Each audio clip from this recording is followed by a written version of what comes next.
When I was in a party or as a clubber looking, for example, like to Paul Van Dyke, I was like, one day I'll be there. That's what was my dream, to be in his place, making people enjoying the music so much, appreciating this art and having a great time. And I always remember the positive energy in that dance floor.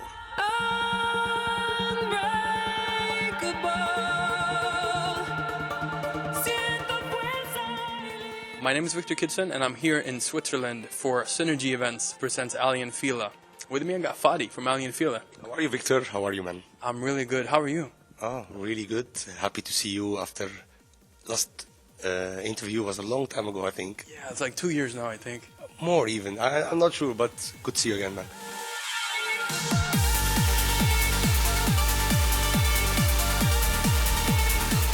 We did meet last week, though, at a State of Trance. Yes, we met last week in State of Trance. It was an amazing event, as usual. I was so happy with the crowd, the reactions. I tested a lot of new music, mostly the whole set was IDs, so I was really happy to see really good reactions for new music from our album and also new music from our label, Future Sound of Egypt. So, and yesterday... yeah, you played here yesterday for Synergy Events. Yes. What was that like? It's totally different here in Switzerland. Like the trance scene has been in up and down through like the past 20 or more years, and I can see now the curve is going back up again now, and I see more people interested in attending those kind of shows here in Switzerland. And yesterday was really good. Amazing crowd. They were there just for the music. Not a huge club. It's a nice space, a great amount of people, great energy, and a great atmosphere. I think the guys from Synergy, Stefan Medwave, he's doing an amazing job. He has been promoting this sound for a long time now, and he never left that sound, even in the days where the sound wasn't that popular here in Switzerland. He still did promote it, and I'm happy that he's doing better and better now with everything. Yeah. What can you tell me about your set last night?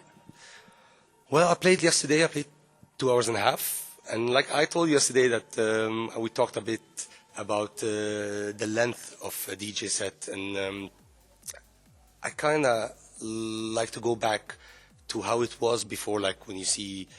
Where I used to see like Dave Seaman, John Digweed, Sasha, all these guys, even Paul Van Dyke, they were playing long sets. I never saw them just playing 1 hour and leaving, you know. So I felt now more that I want to do this more. I enjoy more playing longer sets. I enjoy more playing different genres in my set that suits my musical direction. So yesterday I started like very progressive, very deep at the beginning, and I started building things until I reached the how we say, the typical Aly Fila sound, the uplifting sound. So it was a nice journey, and I think people really enjoyed it, how I built things during the night. It was incredible, the whole set as well.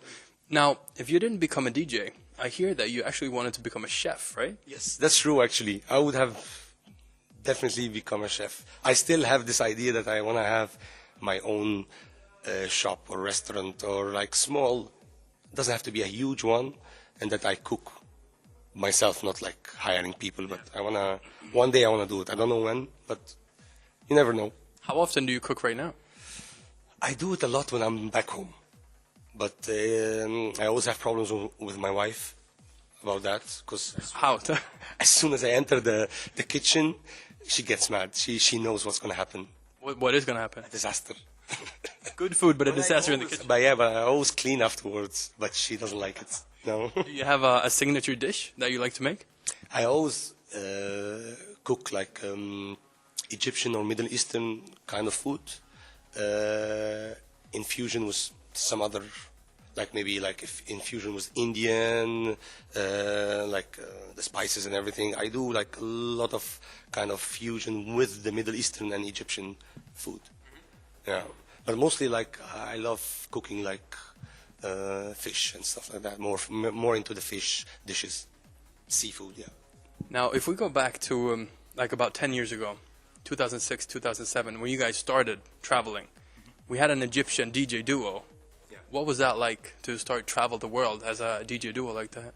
It was incredible. We never thought about we will achieve all what we have right now or even before, because we started totally for fun, and both of us we graduated from university, and Ali is actually an engineer, construction engineer. I'm graduated from political science, so it's totally different than what we are doing right now. Even Ali doesn't tour with me right now, but he's still working in the music industry. He has a studio complex that he hires for a lot of singers and bands and stuff like that. And he does a lot of music for advertisements in Egypt, and he works also with some famous pop singers in Egypt. So he still doesn't work with It's educational. Yeah, no. Do you remember your first international gig when you played outside of Egypt? The first one, it was actually in Switzerland. That's how funny it is, yeah. And Germany. Where was it? Germany and Switzerland. Switzerland, it was I think it was the street parade. I was playing one of the stages, and I think it's either Germany or Switzerland. I kind of forgot which one was the first one, but also Germany. I played a lot in Germany at the start. Like, we had a lot of good contacts there, a lot of friends, and they helped us to just have the first gig abroad, you know. And it was very special for sure. Yeah, it was totally different than now. Totally different. Were you nervous because you played outside the country? Yes, of course. I was so nervous. And at that time, we DJ'd using vinyls. That's it. There was no CDs, nothing. So it was a great memory, and yeah. I read that in the beginning, your friends actually told you that you were wasting your time to be trying to become a DJ, right? That's true. Yeah, especially in Egypt. I think like there is a problem. I'm not sure it's in Egypt or everywhere, but always when you have a dream, a lot of people that are your friends will always, because they care too much about you, they want you to take the safest road. You know, they are just friends. They want to make sure that you will be fine. So it ends like everyone taking the safest road, so they don't reach anything. They don't get hurt either, but they don't reach anything of their dreams. They don't accomplish any of their dreams. And that's what I've been always like against. I was like, I have to try. Nothing to lose. Either I make it or I don't. And then at the end, I will have a normal job, work a normal job. That's fine. But at least I've tried. I won't be like, after 20 years, I'll be like, I should have done that. I should have tried. I should have given it a try. But now I'm so happy that I'm not in that situation anymore. I'm not sad that I missed a chance or an opportunity that everyone could dream like to have it. What did your dream look like back then? Could you ever like dream of something like this? What did it look like 10 years ago or 15 or 20 years ago? Well, I was just dreaming to be like, I was always, when I was in a party or as a clubber, looking, for example, like to Paul Van Dyke, I was like, one day I'll be there. That's what was my dream, to be in his place, making people enjoying the music so much, appreciating this art and having a great time. And I always remember the positive energy in that dance floor. For me, that feeling, I was like, wow, this guy brings so much happiness to everyone around me. It's something incredible. And that's what I see right now, that what makes me continue doing what I've been doing for more than 10 years. Seeing the people forgetting all their like problems, pain, everything. When they go to a party and listen to the music, they just have the best time of their lives. And that's it. And for me, that's enough. That's more than anything. And really, really, it's the fuel of my, like that, you know? The passion, right? The passion they have, it's unbelievable. Yeah. How much did you believe in yourself in the beginning? I always doubted myself. You know, you always doubt yourself until you feel comfortable and you feel that what you're doing really people appreciate, and then you start getting some confidence finally. You're like, okay, it seems that what I'm doing, people really like it, so you should be confident.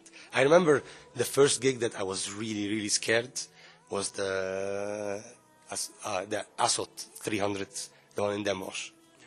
That was like my first ever really big gig, broadcasted live. Everyone is looking at you, you know, and I was really, really, really worried. But it passed really well. Actually, that was the start, I think, of Aly Fila name getting there, you know. How did you? Because it's not easy. You have to work hard for it. How did you motivate yourself in the beginning?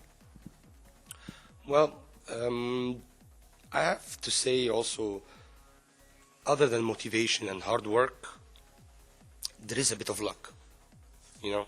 Yeah. I believe that with all our energy, your positive energy and everything, you bring the good luck to yourself. And if you don't have this, like how to say, like this aura, or you don't have this, I think you won't succeed maybe. I think you have to be more positive and work hard for it to get it. That's my opinion. And that's how we did. Nothing did let us down at all. Even like if we did some tracks and no one supported it or blah, blah, blah, we were like, it's okay, next one. You never just lose your dream just because of one incident. You just have to continue and be positive. And if you have this equation, I'm sure you will succeed, for sure. That's a good reply right there. If you could go back now then, like 10 years, what would you tell yourself? If you could go back to Fadi 10 years ago. As much as I believed in what we were doing, but I never expected I'll be sitting with you here right now, talking about our career and everything and how successful we reached in this time. You know, I wouldn't believe it still. As much as I was looking forward to it and I was dreaming about it, and I had the feeling that it will come, but I never expected it that it will happen that way. Yeah. How did your parents look at you going into music? Well, at the start, they thought that I was doing it just for fun. So they were like, okay, he's having fun. He's doing music, he's DJing for his friends, like house parties, some other parties, like local clubs and stuff like that. They were like, he's having fun. Nothing. Let him do it and see. Let him do it. Yeah, let's see how it progresses. And afterwards, they saw that I was actually during the uni. I was actually failing some courses and stuff like that because I was the whole time in the studio working on the music, and then they started like, Fadi, what's going on? You are failing courses. You're not doing really well in the uni. Please finish your degree and do whatever you want afterwards, but finish your degree. And I was like, all right. So this is what will make you happy. All right. I'll finish my degree and I'll do what I want. So I finished my degree. It took me a long time. It took me 7 years.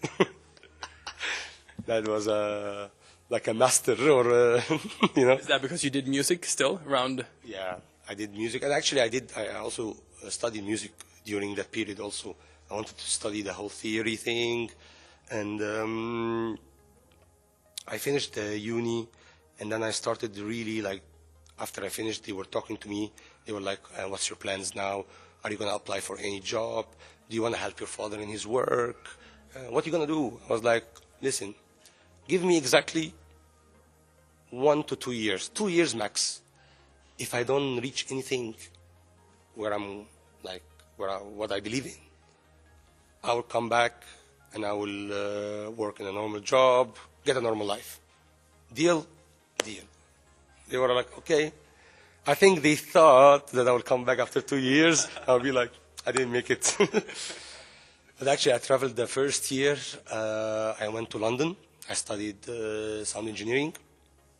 I finished that. And after I finished that, I got the email from, I remember it was from Ruben or someone from Armada Music. and they were telling us that you have been voted as the most wanted act to perform in the state of trance 300. And actually that was the start. I was like, wow, that's incredible, because I didn't see it happening. And since that gig, afterwards, we got a lot of people like from the business. They contacted us that they wanted to manage us, do our bookings and everything. And that's actually the first time I met Stuart, our manager until now, since then. And yeah, we started working with him. And since that time, everything went like this. And my parents and family, they have seen how good we are doing, and they were like, listen, well done, we are so proud of you, continue what you're doing, we'll always be supporting you. So that's the story with my parents. Yeah. You started DJing at birthday parties and house parties in Egypt, in Cairo, right? Yeah, I'll tell you a funny story actually, how it started, the DJing part. My brother was actually a DJ. He used to DJ a lot in Cairo. He was always getting music from abroad, and he was always sharing it with me. Look what I've got, blah, blah, blah. And he was DJing. He was doing really good, actually, in the local market. And he was doing that good that he was having, like, sometimes requests to do 2 bookings in the same night. So one time he was like telling me, you don't wanna try? I have a friend of mine that she has her birthday, and she needed a DJ, and I cannot do it because I have this other party. You don't want to do it? She's okay with it. She doesn't need someone really pro and stuff like that. And I was like, I would love to. Why not? I would love to do it. And then that's what the start. I went there. I was DJing with like tapes and Discmans and stuff like that. And that was the start. What did the music sound like back then? Well, they used to hate me in Egypt as a DJ, like my friends, because at the start I was like always supporting the trance music, and for them it was very like, what's that? So you still started with trance? Yeah, exactly, yeah, and some commercial stuff, of course, at that time, but I couldn't like just ignore the people in front of me. As a DJ, when you started, you have to try to understand the crowd in front of you and try to make them have a good time. And actually, after I played many times and they got exposed to that music, they started liking it. And that was the time when trance started to become really big all over the world. And even in Egypt, it was so big. We had some great raves and great parties in Egypt at that time, at the end of the 90s and early 2000s. Until afterwards, when the whole trance scene in the world declined, it declined in Egypt, and now it's picking up again since we started doing the FSOE parties in Egypt. It's completely different right now. If we jump 10 years forward to 2017, actually, 2017, how would you describe your life today? That's the best part of my life right now, being a father. Having my family, my wife, my kids. I think that's the most thing I'm happy about, is having kids and enjoying the fatherhood. That feeling is above anything in the world. Plus, of course, still doing what I love the most, music and DJing all over the world to the great people. I don't need any other thing. For now, I'm kind of fulfilled, you know. What does a regular week look like for you? A regular week, if I'm not doing like a long tour abroad, is like for example, I had this weekend in Budapest. I went to Switzerland, in Bulle, and today I'm flying back home. I'll stay 3-4 days at home and then travel again. But during the week when I'm home, I always this is my schedule. I sleep early, wake up early with the kids, enjoy the day with them, work in the studio. And one time during the week, just one time, I go out with my friends. We gather and we do like a gathering. We all go out or whatever. So I do just one time to see my friends, but the rest of the time is just for my kids and wife and studio. And parents, of course, yeah. How do you balance your life? Is that by having strict standards about waking up early and stuff like that, or?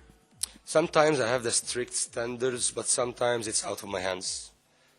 Because you cannot control like how tired you are. As much as I can, I always try to sleep well during the tours and everything. But sometimes it gets so tiring that I go back to Egypt and I go inside my room, lie in the bed, and I'm like, oh, I want to stay like that for 2 days at least to recover, from a lot of traveling. And when it hits you really hard, really. After a lot of touring, like I remember when I took the last January completely off, I was touring the whole year non-stop like crazy. And when I got back home, the first week, I didn't do anything. Just chilled, relaxed, nothing really nothing crazy. It's tough. A lot of people think that our life was touring and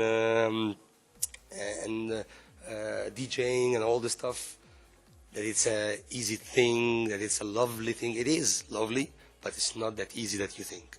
It is tiring, and it's not the best thing to be in a plane most of the year. Like I can see in my account, in like the company I travel with the most. You have an account. You can see how many hours did you spend on a plane during the year. So I'm spending on the plane nearly 2 months per year. Wow. You can imagine that? Yeah. This is the amount of hours I spend on a plane. So that's a ridiculous amount of time. It is. It is crazy when you look at it like that. There was a post on Facebook from another DJ producer where he was talking about that he was suffering from anxiety and depression. And you replied that it actually happens to all of us, or you replied that you need to be with family and take time off. How does that look like for you? Well, it is true for any artist. Any artist has his up and downs. Any artist is moody. That's for sure. If he's not moody and he has the up and downs, then he's not an artist for sure, to be honest. Because one day you have a great success with a track or whatever, and then you are trying to beat that success. You're always under pressure that you want to do better, and then you feel sometimes, no, I'm not doing better. You're always in this constant fight with yourself and your art in a way. You're always trying to get better and to get yourself motivated to do better. Some artists also, they live too much time alone. When you're touring and you don't have anyone with you, you spend so much time and so much hours in the plane alone, in the room alone, and this creates also some. You feel like you are more like sad or depressed. It helps the depression to come. So that's why, for me now, since I got married and have kids, if I'm facing any depression, as soon as I get back home, it just flies, it goes. As soon as I see my kids laughing, having a great time, that's it. Then I'm fine. And they motivate me to work more and to do much better. That's for sure. So that's why I said actually just always stay close to your dearest ones, either the family, parents, sister, brother, close friends, because they are the best escape from depression. I think so. Have you ever had before where you suffered from depression? Or? I used to get it every year once. There is a phase where you have depression, you feel like, I'm not good enough, and so on. I always feel like I can do better. And I was always fighting with myself as a musician and everything. I was like, always not happy with everything that I achieve. Whatever I achieve, I'm not happy. I want to be better and do more, and I think I relaxed in that side of things since I got kids. Like I'm telling you, I'm more like I'm enjoying it more than being under pressure the whole time, because I can see different things in life right now, not just the music and the fame and the success. That's not what life is about anymore. Life is about enjoying real things more than anything else. How would you describe yourself as a father? I'm not bad. I'm a good father so far, but I can be better. And I would love to be able to spend even more time with my family, because especially the kids, they deserve more attention than what I give them right now. It's kind of out of my hands right now, but I'm planning actually in the next couple of years to reduce the amount of gigs I'm doing all over the world, just to be able to stay with them more time and be happy when I'm touring. Because also last year I felt I got a different kind of depression, not the same one of the same depression I used to get. Was like being away from my kids. That was killing me, really. Like I was the whole time not happy. I want to go back home. I want to go back to see my kids the whole time. So I was like, I talked to Stuart about it, and I told him, listen, man, we need to make a change in our schedule. And I want to reduce more the gigs and have more weekends off so I can stay with the kids and the family and enjoy this time with them more, because they need me. They need me to be there, you know? And they grow up so fast. I miss a lot of things. Like, so thank God I didn't miss like when they first walk or they first walked. Those kind of things I didn't miss, but I missed a lot of other things too. And I won't be able to buy this in the future. You know, in 20 years, money won't be able to buy me those memories. So yeah, that's my plan for the next years, to reduce the gigs as much as possible, and still the fans won't be angry. You know, they will still be able to see me and enjoy our music. So I'll try to do more balance. That's the only thing about being a bad father, that I'm most of the time away. If we go back to music, Aly Fila has a very significant or a very strong signature sound. If you look now, like, how did you guys craft your sound? How did you create that? Well, we, like everyone knows, that we used to be like a huge Paul van Dyk fan. Like all these pluck sounds, the energy, the offbeat bass line, the energetic sound. We loved it so much since the first day we heard Paul van Dyk. And I think we took that sounds and we made it in our very own way, which is different than Paul van Dyk, of course. And it became like our signature sound. It's very melodic, very energetic, and it's more about music that you really feel. It's not about just music that is just pumping and hard and just in your face. No, it's more about melodies and music, and that's what I appreciate more these days, music more than anything else. I love music that is really melodic. Whatever it is, deep, progressive, sigh, whatever. If it's melodic and it has depth and it has, like, if you listen to the first track I played yesterday, it's a track from John W. Fleming, and it's incredible. It's so melodic, so deep. You can feel it so much. It's so different than what we produce, but it's lovely. It's so melodic, and I love this kind of music. Like even like when you see like someone like Solomon or all those deep house DJs, how they play, it's totally different than what we do. But it's so melodic, so deep, and I appreciate this kind of music so much more than just bam, bam, bam, and that's it. Speaking about your own sound, the new album is coming up. Yes. How much is finished if we look at today? I would say 75%, around that, nearly. Yeah, very close. We are very close. We still have till the end of April to submit it, so we are good with the plan, and should be hopefully released end of June. What does it sound like right now? to be honest, it's sounding really good, and it has a lot of different stuff than what we did before.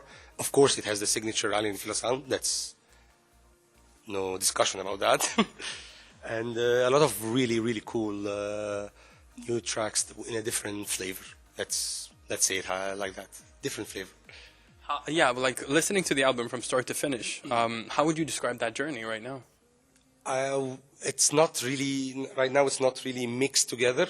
We are just going around the tracks, and then we're gonna sit down and try to build it as a journey, because we have a lot of tracks.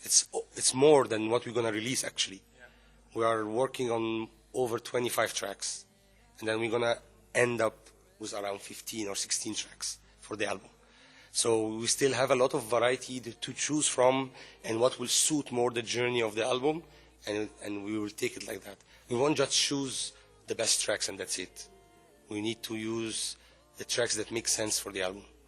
And we still can leave the rest for the next one. Do you have a track that you feel right now that it has to be on the album? Well, like a favorite track like that? Of course, the Beyond the Lights that will be released, this is going to be the first single from the album. This track is so special to us. It's so melodic, and it is different than the other melodic tracks that has been released from us and other people. I think the melody is so special, it's different, and I love it that much that every time I play it I get really goosebumps. So this is going to be the first single from the album, and I'm so happy about the feedback on the track. It's doing like, I'm loving the feedback is really good. The reaction from the people, everything, it's amazing. So that's for sure the first track, and I think the second single will be our collaboration with Super 8 and Tab and Ana Criado. After that, we're not sure. Still planning. Do you have any interesting vocalists that you've been working with for the album? There is an amazing track actually with Emma Hewitt. It's such a beautiful track. Like the album version will be full orchestral version, and I can tell you, you won't believe how beautiful it is. It is so good, so good. Make sure to check it out very soon. It's really, really good. So we're gonna release the orchestral version that we did actually on the album, and then maybe after the album we're gonna release the club mixes and stuff like that.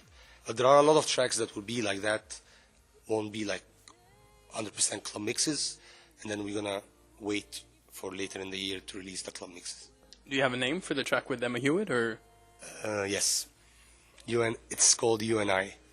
There are some very interesting collabs on the album. You know one of them, with Ludo, our friend. Yeah, Fairy Tale. Yeah, this will be our third collab together, and it's a bit different than the past two ones, but it's very melodic. Très bon. It is incredible. Yeah. If we look at a DJ today, we have like the Beatport top one tracks for sales. We have other DJs playing your tracks and stuff like that. What is actually important to you when it comes to your music? For us right now, I'll be always happy if any DJ supports the music. I'll be very happy if people really likes the tracks and buy it, and it's number one on Beatport. But this doesn't affect our music or the direction of our music. It doesn't mean that some people doesn't like the music, or it's not number one on Beatport, that the music I believe in is shit. No, it's very normal. The bigger you become, the more wider audience you have, the more listeners you have, the more critics you will get. You will never be able to please everyone. That's for sure. No way. That's life. Taste, each one has a different taste. I cannot make everyone happy, and I cannot make everyone like our music. So at the end of the day, I'm happy of the fans we have, the people who likes our music, and the people who doesn't like our music. It's fine. It's their right, but it doesn't affect my taste in music at the end. It's not like, oh, you don't like my music, I want you to like my music, so I'll change to make you like our music. No, I don't want that. This is me, this is my identity. If I believe in this music, that's it. I'm an artist. I'm not doing music to just please people, you know. the people that have met you, and the people that know you, and the people that probably have seen you play, I would say that they think that you're a very positive person, right? And you are a very positive person. How do you stay positive? I think it's something I was born with. I know, I'm not sure because I'm really, really, like, it's very hard to make me angry or to make me down and sad for a long time. Like, even if someone makes me angry, it won't stay for a long time. If someone does something that makes me angry and he comes and tells me, I'm sorry, I won't take it too much. I'll be like, fine, that's it. If you said you're sorry, I'm done. I'm happy. I'm okay. I don't hold anything against people. As soon as they said sorry, I'm fine. And for me, I think that's one of the keys how successful we are right now is staying positive. And I felt that since I started, being positive always helped me a lot. So that's why I think I always stick to positivity. And I've seen negative people. I don't like to be surrounded with them, honestly. I don't like to be surrounded with negative people. It really changes the direction of anything good, you know? I don't like to be surrounded with any negative people right now. I always try to get away from them. So I'm happy that, for example, in Future Sound of Egypt right now, the whole roster are very nice people, very positive. They are so happy with the success that we are having all together. And we are like a family, a team that we work all together. And I think that's one of the keys of the success of the whole FSOE thing. It's not just Aly and Fila or the artists themselves. It's like how we work together and how positive we are. We try to all spread this positivity. And it works, really. Like if anyone's starting a business, be positive, it will work. But work hard, of course. Don't just be positive and wait, hey, where's the money? If we look at 2017, what are you looking forward to this year? If we talked about the album as well. What else are you looking forward to? The album. Also, FSOE 500. That's going to be a really important tour for us. It's the 500. It's a special one. It's more than 10 years now we have FSOE. And we're planning a really, really big tour this year. Some really new locations we're doing, special ones, never been done before. And yeah, I cannot say more about that now. Sorry, I cannot say more news about it. But I'm really, really excited for the tour. Can't wait to start. We're going to start around end of June or June, same timing as the album, and we're going to end by New Year's Eve. So it's going to be 6 months. 6 months of celebrations? Yeah.